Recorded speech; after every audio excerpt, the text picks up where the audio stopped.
আসসালামু আলাইকুম সুপ্রিয় নবম এবং দশম শ্রেণীর ছাত্রছাত্রীবৃন্দ, আশা করি সবাই ভালো আছো। করোনার দুর্যোগে সারা বিশ্ব যখন প্রকম্পিত, আমাদের দেশও থেমে নেই। আমরা মহান আল্লাহ তাআলার কাছে দোয়া করি আমাদের দেশকে যেন আল্লাহ তাআলা হেফাজত করেন এবং আমরা সবাই ভালো থাকি, সুস্থ থাকি। এই ভালো থাকার পূর্ব শর্ত হচ্ছে সবাই সরকারি নির্দেশনা মেনে বাসায় থাকা। তোমরা সবাই বাসায় থাকবে এবং তোমাদের বাবা মা আত্মীয় স্বজন যারা আছে তারা যেন কেউ দেশের বাড়িতে যেতে না চায়। সরকারের নির্দেশনা মেনে আমরা সবাই ভালো থাকি, সুস্থ থাকি, এই প্রত্যাশা ব্যক্ত করছি। যা হোক, গত দুটি লেকচারে তোমাদেরকে আমি 16.2 পরিমিতি এই বিষয়ের উপরে রম্বস, ট্রাপিজিয়াম এবং সামান্তরিক এই তিনটা বিষয় সংক্রান্ত আমি অঙ্ক করিয়েছিলাম। তো আজকে এটার প্রয়োগ করব, অর্থাৎ আজকে এটার সৃজনশীল প্রশ্নের সমাধান করব। প্রথমে আমি তোমাদের জন্য বোর্ডে লিখে দিয়েছি, সবাই বোর্ডটা একটু দেখো। একটি রম্বসের পরিসীমা 180 সেন্টিমিটার, বৃহত্তর কর্ণটির দৈর্ঘ্য 72 সেন্টিমিটার। ক নাম্বার প্রশ্ন দিয়েছে, একটি সমবাহু ত্রিভুজের বাহুর দৈর্ঘ্য 3 সেন্টিমিটার হলে উহার ক্ষেত্রফল ও পরিসীমা নির্ণয় করো। খ রম্বসটির ক্ষেত্রফল নির্ণয় করো। গ রম্বসটির পরিসীমার সমান পরিসীমা বিশিষ্ট একটি আয়তাকার ক্ষেত্রের দৈর্ঘ্য প্রস্থের দ্বিগুণ হলে 1.5 সেন্টিমিটার বর্গাকার মাদুর দ্বারা ওই আয়তক্ষেত্রটি ঢাকতে কয়টা মাদুর লাগবে সেটা বের করতে বলেছি। প্রথমেই ক নাম্বার প্রশ্নের সমাধান। দেখো, একটি সমবাহু ত্রিভুজের বাহুর দৈর্ঘ্য 3 সেন্টিমিটার হলে উহার ক্ষেত্রফল ও পরিসীমা নির্ণয় করো। যারা সৃজনশীল সম্পর্কে ধারণা কম রাখে, যারা সৃজনশীল প্রশ্নের ধরন একটু বুঝতে পারে না, যারা ট্রেনিং প্রাপ্ত না, তাদের এই প্রশ্নটার ক নাম্বার প্রশ্ন দেখেই তাদের একটা ধারণা জন্মে এইটার সাথে উদ্দীপকের কি সম্পর্ক আছে। আসলে ক নাম্বার প্রশ্নের সাথে উদ্দীপকের সম্পর্ক থাকতেও পারে, নাও থাকতে পারে। এটা আমাদের ছাত্ররা বোঝার কথা। এবং আমি আমাদের ক্যান্টনমেন্ট বোর্ড স্কুল রাজেন্দ্রপুর এর ছাত্ররা, এবং আমি এর আগে চাকরি করেছি সাভার ক্যান্টনমেন্ট বোর্ড স্কুলের ছাত্ররা, তারা এই বিষয়টা সম্পর্কে অবগত আছে। আমি ক্লাসে বলেছি। আর যেসব ছাত্রছাত্রী তোমরা ভিউয়ার্স, অন্যান্য স্কুলের ছাত্রছাত্রী, তোমাদের অবগতির জন্য আবারও বলছি, ক নাম্বার প্রশ্নের সাথে উদ্দীপকের কোনো মিল থাকতেও পারে, নাও থাকতে পারে। এখানেও ঠিক তাই হয়েছে। সমবাহু ত্রিভুজের সাথে রম্বসের কোনো সম্পর্ক নেই। এই জন্য আমি এখানে লিখেছি সমবাহু ত্রিভুজের বাহুর দৈর্ঘ্য 3 সেন্টিমিটার হলে উহার ক্ষেত্রফল ও পরিসীমা। আমি এর আগের দুটো লেকচারে তোমাদের উদ্দেশ্যে বলেছিলাম যে তোমরা যখন সূত্র মুখস্থ করবে, সূত্রটার সাথে সাথে ওই সূত্রটা কিসের, যেমন সমবাহু ত্রিভুজের একটা পিকচার তোমাদের নখদর্পণে যেন দেখা যায়, সেইভাবে তোমরা হচ্ছে মানে সূত্রটাকে মুখস্থ করবে। মুখস্থ করা মানে হৃদয়ঙ্গম করা, ভালো করে হৃদয়ঙ্গম করে হৃদয়ে গেঁথে নেওয়া, এইভাবে মুখস্থ করতে হবে। যা হোক, এখানে দেওয়া আছে একটা সমবাহু ত্রিভুজের বাহুর দৈর্ঘ্য a সমান 3 সেন্টিমিটার। আমরা জানি সমবাহু ত্রিভুজের ক্ষেত্রফল √3/4 a স্কয়ার। এই সূত্রে আমরা মান বসাবো, শুধু a এর মানটা বসানো 3 বসিয়েছি এর পরিবর্তে। উপরে 3 3 9 √3 আর নিচে 4 এত বর্গ সেন্টিমিটার। তোমরা ক্যালকুলেটর দিয়ে এর পূর্ণ মানটা বের করে নেবে। আর পরিসীমা মানে সমবাহু ত্রিভুজের পরিসীমা মানে তিনটা বাহুর যোগফল। স্বাভাবিকভাবেই তুমি যদি 3+3+3 দাও তাহলেও চলবে। তারপরও মানে প্রত্যেকটা বাহুর দৈর্ঘ্য যদি a হয়, পরিসীমা হবে 3a, মানে তিনটা a যোগ করা, এই সূত্র আর কি। এটা আমি মান বসিয়েছি এখানে। 3 এর মানে a এর মান 3, 9 সেন্টিমিটার। এই হলো ক নাম্বারের आंसर। এবারে খ নাম্বার, এটা আমি গতকালকে সম্ভবত তোমাদেরকে গতকালকের লেকচারে বলেছিলাম, রম্বসের ক্ষেত্রফল নির্ণয় করা। এখন এই রম্বসের ক্ষেত্রফলের সূত্রটা কি সেটা তোমাদের জানতে হবে। রম্বসের ক্ষেত্রফল নির্ণয়ের সূত্র হাফ ইনটু কর্ণদ্বয়ের গুণফল। এখন যখন তুমি রম্বস সম্পর্কে চিন্তা করবে, তখন রম্বসের একটা চিত্র তোমার হৃদয়ে ভেসে উঠবে। তোমার সামনে যেন একটা রম্বসের চিত্র তুমি দেখতে পাও, সেরকম করে তোমার সূত্রগুলো হৃদয়ঙ্গম করতে হবে, বুঝতে হবে। তাহলে খ নাম্বারটা আমি যদি করি, এখানে প্রথমে বলছে একটা রম্বসের পরিসীমা 180, তাহলে আমরা একটা রম্বস এঁকে নিই আগে। রম্বস কাকে বলে? যে চতুর্ভুজের প্রত্যেকটা বাহুই সমান কিন্তু কোনো কোণই সমকোণ না, সেটা হচ্ছে রম্বস। আমি লিখলাম এবিসিডি একটা রম্বস। তাহলে এই রম্বসের পরিসীমা দেওয়া আছে 180 সেন্টিমিটার। আর বৃহত্তর কর্ণ দেখো, দুইটা কর্ণ, এই একটা কর্ণ আর এই বিডি আর একটা কর্ণ পরস্পর ও বিন্দুতে ছেদ করেছে। আমি আগের দিনও বলেছিলাম রম্বসের কর্ণদ্বয় পরস্পরকে সমদ্বিখণ্ডিত করে। কেমনে সমদ্বিখণ্ডিত করে? সমকোণে সমদ্বিখণ্ডিত করে। দ্যাট মিন্স এই কর্ণটা এবং এই কর্ণটা পরস্পরকে ও বিন্দুতে ছেদ করেছে। কাজেই ও বিন্দুতে এই কর্ণটা দুইটা ভাগে ভাগ হবে, এই পাশে একটা এই পাশে একটা। ঠিক একই ভাবে এই বিডি কর্ণটাও এই ওবি আর ওডি অংশে সমান দুই ভাগে ভাগ হবে। তো বড় কর্ণটা দেওয়া আছে, বৃহত্তর কর্ণটির দৈর্ঘ্য মানে এই বিডির মানটা দেওয়া আছে, এসির মানটা আমরা বের করব এবং তারপরে ক্ষেত্রফল বের করব। কাজেই আমি যদি লিখি যা যা দেওয়া আছে, আর তার আগে একটু ধরে নাও যে মনে করি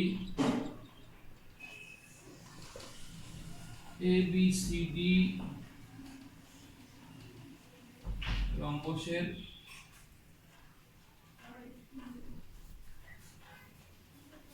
পরিসীমা 180 সেন্টিমিটার।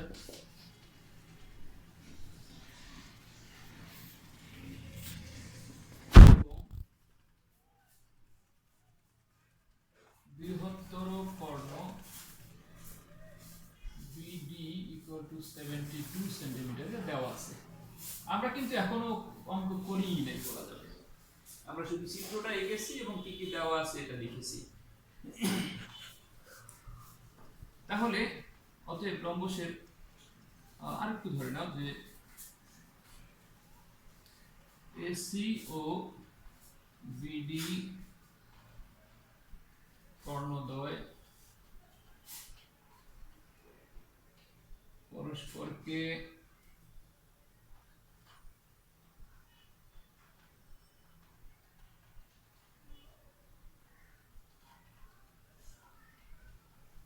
ও বিন্দুতে সমদ্বিখণ্ডিত করেছে। সমদ্বিখণ্ডিত করেছে দ্যাট মিন্স অতএব আমরা লিখতে পারি এ ও সমান সমান সিও আর বি ও সমান সমান ডিও। মানে এইটা আর এটা সমান, এটা আর এটা সমান। আমরা যদি লিখি এ বি সমান সমান বিসি সমান সমান সিবি সমান সমান এডি ইকুয়াল টু কত? 180/4। কারণ পরিসীমা হচ্ছে 180, প্রত্যেকটা বাহুই সমান, 4 ভাগের 1 ভাগ হবে কি, মানে 180 4 ভাগের 1 ভাগ হবে প্রত্যেকটা বাহুর দৈর্ঘ্য। তাহলে কত হয়? এটা 45। এটা তাহলে এটা 45, এটা 45, এটা 45, এটা 45। আর বিডির দৈর্ঘ্যটা দেওয়া আছে 72, বিডির দৈর্ঘ্য 72। তাহলে এই বিও সমান কি হবে? 72 এর অর্ধেক। আমরা যদি লিখি বিও সমান সমান ডিও ইকুয়াল টু 72/2 কত সেন্টিমিটার, তার মানে 36 সেন্টিমিটার। তার মানে আমি এখানে লিখে নেই এটা 36, এটা 36। এর আগে আমি বলেছি যে রম্বসের কর্ণদ্বয় পরস্পরকে সমকোণে সমদ্বিখণ্ডিত করে, কাজেই এটা একটা সমকোণ, এটাও একটা সমকোণ। আমরা যদি এই ত্রিভুজটা নেই এ ও বি, এ ও ডি ত্রিভুজের, যেহেতু এটা সমকোণ, সমকোণের বিপরীত বাহুটা হচ্ছে অতিভুজ। তো পিথাগোরাস উপপাদ্য অনুসারে এওডি ত্রিভুজ থেকে কি পাওয়া যায়? AO square plus OD square সমান AD স্কয়ার। এই সূত্রটা ইউজ করে আমরা এই OD এর মানটা বের করব। বুঝতে পারলাম?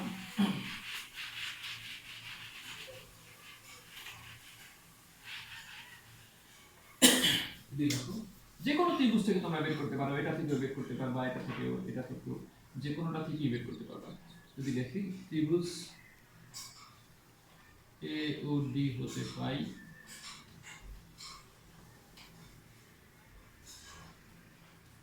AO square plus OD square সমান AD স্কয়ার, বা AO square equal to AD square minus OD square AO equal to AD square minus OD square। ডান পক্ষটা শুরু করি আমরা। AD এর মান 45 স্কয়ার মাইনাস OD এর মান হচ্ছে, এটার মান দেখো OD এর মান 36 স্কয়ার। তো ক্যালকুলেটরের মাধ্যমে তোমরা মান বের করো। 45 square minus 36 square equal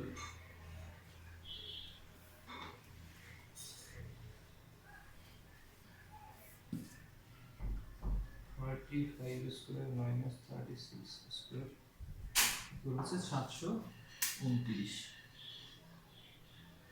root over 729।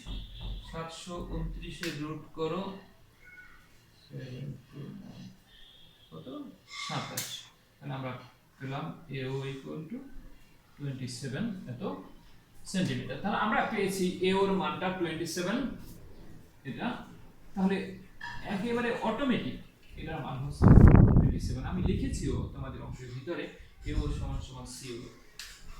তাহলে লিখতে পারো therefore AO equal to CO equal to 27 এত সেন্টিমিটার। তাহলে AC এর মানটা কত হবে? therefore AC equal to AO plus CO equal to 27 plus 27, that means 54 centimetre. একটু লিখে দিবা তোমরা, বের করে নিবা 54 সেন্টিমিটার। এখন আমি এটার ক্ষেত্রফল বের করব। ABCD রম্বসের ক্ষেত্রফল লিখলাম therefore ABCD রম্বসের ক্ষেত্রফল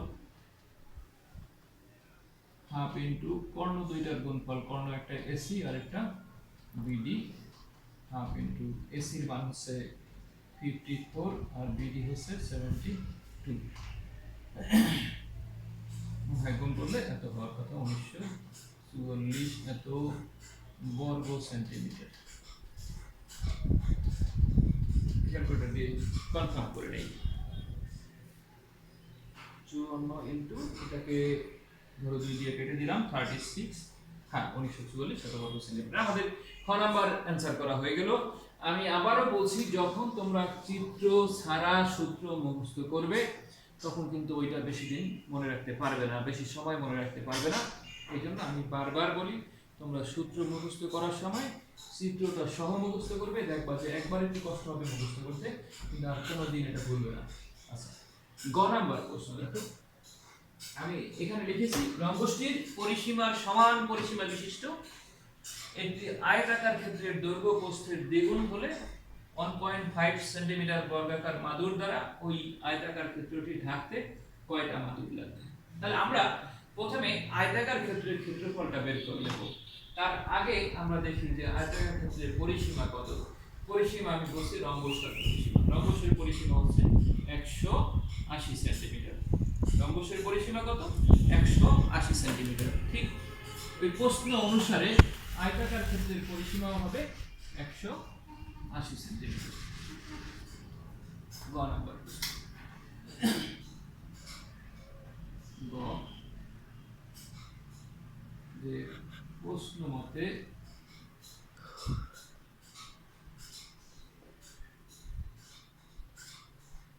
আয়তাকার ক্ষেত্রের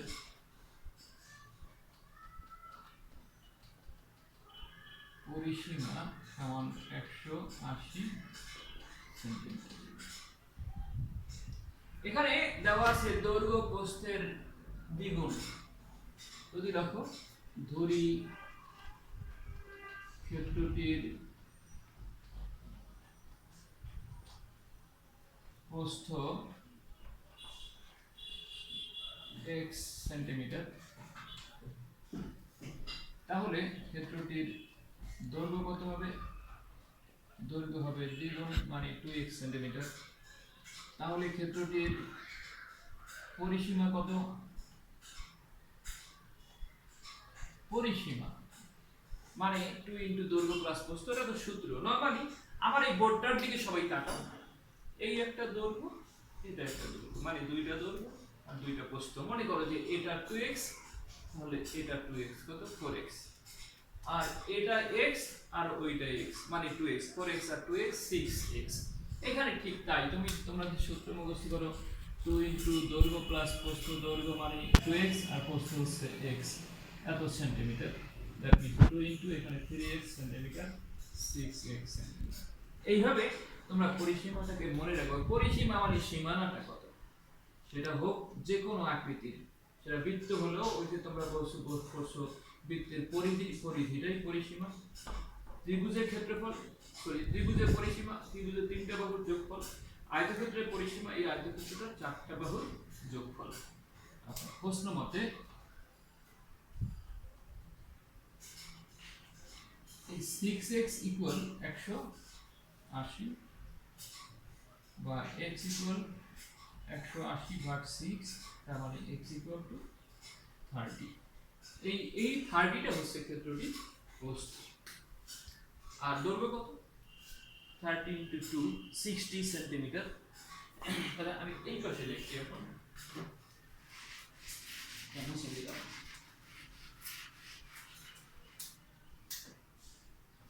অতএব আয়তক্ষেত্রটি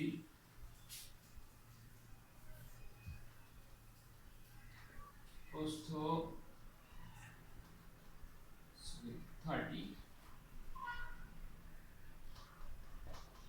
সেন্টিমিটার এবং দৈর্ঘ্য কত হবে?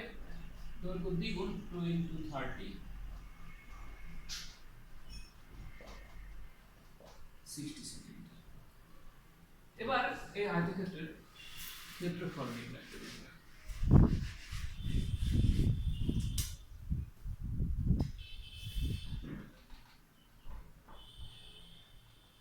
আয়তাকার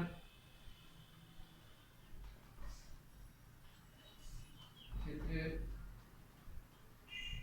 ক্ষেত্রফল, এটা সবাই জানো, দৈর্ঘ্য ইনটু প্রস্থ। দৈর্ঘ্য হচ্ছে 60 আর প্রস্থ হচ্ছে 30, এত বর্গ সেন্টিমিটার।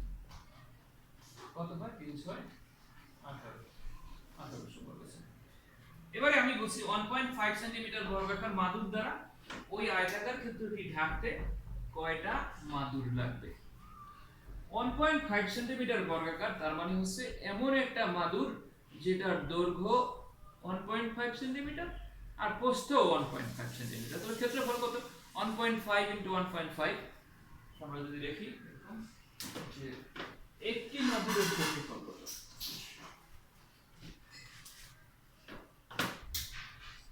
প্রতিটি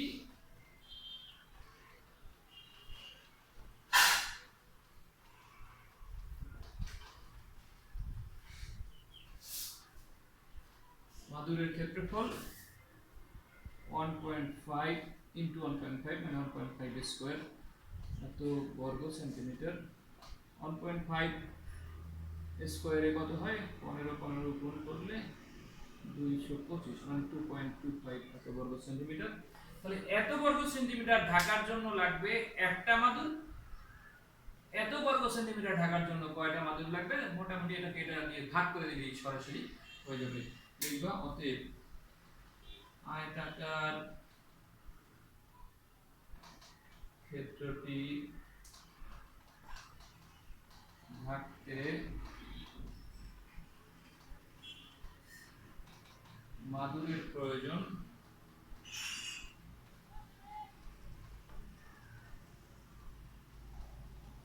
এত ভাগ 2.2, এত কি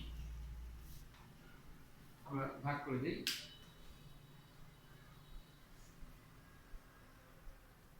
1800 ভাগ 2.25 কত? 800।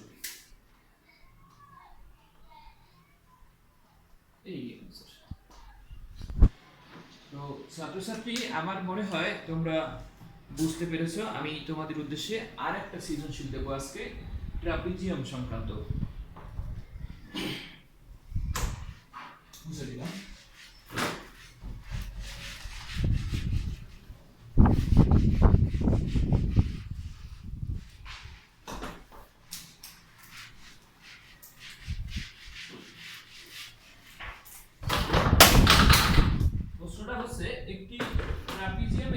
সমান্তরাল বাহু দুটির দৈর্ঘ্য একটা হচ্ছে ধরো 61 সেন্টিমিটার আর একটা 41 সেন্টিমিটার, আর অপর বাহু দুটির দৈর্ঘ্য 25 সেন্টিমিটার ও 15 সেন্টিমিটার। আমি এখানে প্রশ্নটা লিখি, 2 নম্বর প্রশ্ন আজকের, যে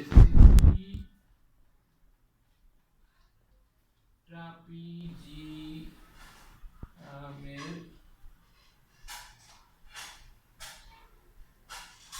সমান্তরাল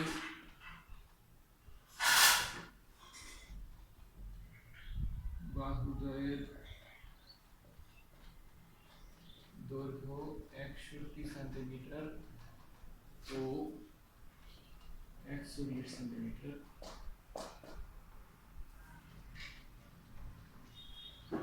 অপর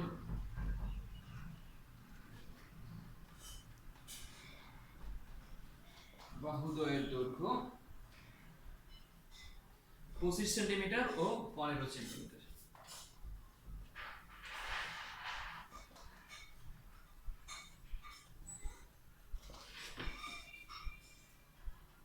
এবারে প্রশ্ন, প্রথম প্রশ্নটা যদি লিখি, এই ট্রাপিজিয়ামটির পরিসীমা নির্ণয় করো।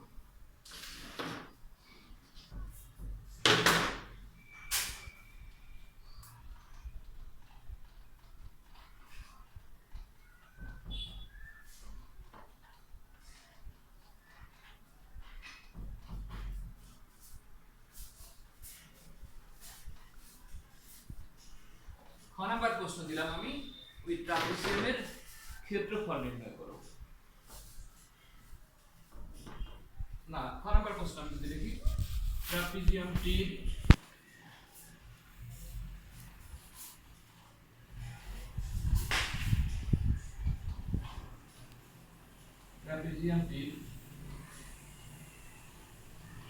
সমান্তরাল বাহুদ্বয়ের দৈর্ঘ্যকে একটি আয়তাকার ক্ষেত্রের দৈর্ঘ্য ও প্রস্থ ধরে আয়তাকার ক্ষেত্রটির ক্ষেত্রফল ও কর্ণের দৈর্ঘ্য নির্ণয় করো। গ নাম্বার প্রশ্ন দিলাম আমি, যে ট্রাপিজিয়াম তো দিয়েছি, সেই ট্রাপিজিয়ামটির ক্ষেত্রফল নির্ণয়। এই মোটামুটি একটা প্রশ্ন দিয়েছি। দেখো ক নাম্বার প্রশ্নটা আমি করাই দিচ্ছি না তোমাদেরকে, জাস্ট একেবারে মুখে মুখে করিয়ে দিচ্ছি। ট্রাপিজিয়ামটির পরিসীমা কত? পরিসীমা মানে আমি একাধিকবার বলেছি আজকে, পরিসীমা মানে তুমি যে কোনো ক্ষেত্র মনে করো, সেটা ত্রিভুজ হোক, চতুর্ভুজ হোক, মানে সেটা আয়তাকার ক্ষেত্র হোক, সেটা বর্গক্ষেত্র হোক, ট্রাপিজিয়াম হোক, সব সীমানাগুলি যদি যোগ করা হয় সেটাই হচ্ছে পরিসীমা। ট্রাপিজিয়ামের বাহু হচ্ছে চারটা বাহুর দৈর্ঘ্যই এখানে দেওয়া আছে 61, 41, 25, 15। তুমি শুধু এই সব কয়টা যোগ করবা, তাহলেই তুমি পরিসীমা পেয়ে যাবে। তাহলে কত হবে? 61 আর 41 হচ্ছে গিয়ে তোমার 102, আর এখানে 40 মানে 142 সেন্টিমিটার হবে পরিসীমা। শুধু যোগ করতে বলছে, ছোটবেলায় যেমন যোগ করো বিয়োগ করো করেছো, এখানে এই 9, 10 এ তোমাদের একই অবস্থা, এই যোগ করা, পরিসীমা যোগ করে বের করো। এবারে ট্রাপিজিয়ামের সমান্তরাল বাহুদ্বয়ের দৈর্ঘ্যকে একটি আয়তাকার ক্ষেত্রের দৈর্ঘ্য ও প্রস্থ ধরে আয়তাকার ক্ষেত্রটির ক্ষেত্রফল ও কর্ণের দৈর্ঘ্য কত। একটা আয়তক্ষেত্রের দৈর্ঘ্য যদি 61 সেন্টিমিটার এবং প্রস্থ 41 সেন্টিমিটার হয়, তাহলে তার দৈর্ঘ্য ক্ষেত্রফল কত আর কর্ণের দৈর্ঘ্য কত, এটাই করতে বলেছি। মানে সমান্তরাল বাহু দুইটার দৈর্ঘ্যকে একটা ধরবা দৈর্ঘ্য মানে আয়তাকার ক্ষেত্রের দৈর্ঘ্য, আর আরেকটাকে ধরবা প্রস্থ, ছোটটাকে প্রস্থ ধরবা। তাহলে এইটা কি হবে দেখো, খ নাম্বার প্রশ্নের आंसर যে প্রশ্ন মতে আয়তাকার ক্ষেত্রের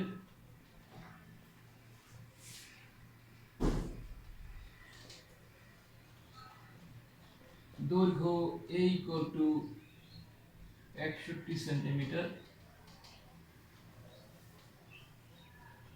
প্রস্থ b = 41 সেন্টিমিটার। অতএব আয়তাকার ক্ষেত্রটির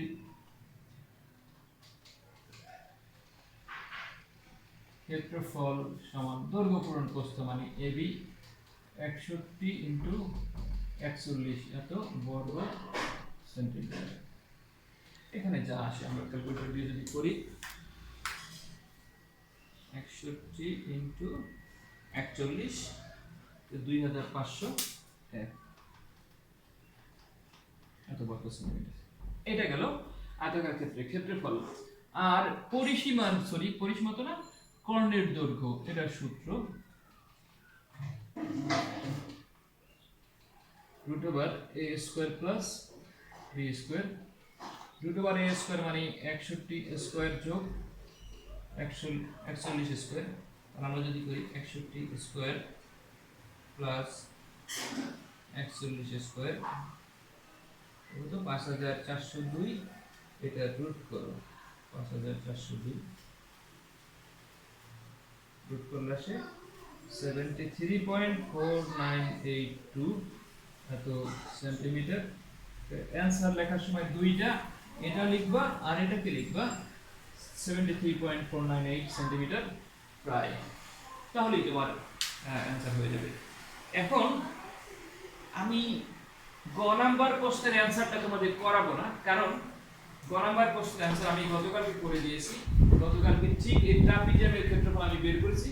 গতকালকের লেকচারটা তোমরা যদি দেখো তাহলেই এই ট্রাপিজিয়ামের ক্ষেত্রফলটা বের করতে পারবা। এরপরও যদি তোমাদের কোনো প্রবলেম হয় তোমরা কমেন্ট বক্সে কমেন্ট করে আমাকে জানাবে, আমি আবার তোমাদেরকে কমেন্টের মাধ্যমে জানিয়ে দেবো, অথবা পরবর্তী ক্লাসে আমি তোমাদেরকে কমেন্টের উত্তর সহ আবার বুঝিয়ে দেবো কোনো প্রবলেম থাকলে। তো সবাই ভালো থাকো, সবাই সুস্থ থাকো। করোনাকালীন সময় আমরা সবাই ঘরে থাকি এবং করোনার সাথে সাথে আবার আমাদের দেশে আবার একটা বিপদ হয়েছে, আমফান। তো এই আমফানের এই বিপদ থেকে আল্লাহ আমাদেরকে রক্ষা করুক এই প্রত্যাশা ব্যক্ত করে আজকের ক্লাস শেষ করছি। সবাই ভালো থাকো, আল্লাহ হাফেজ।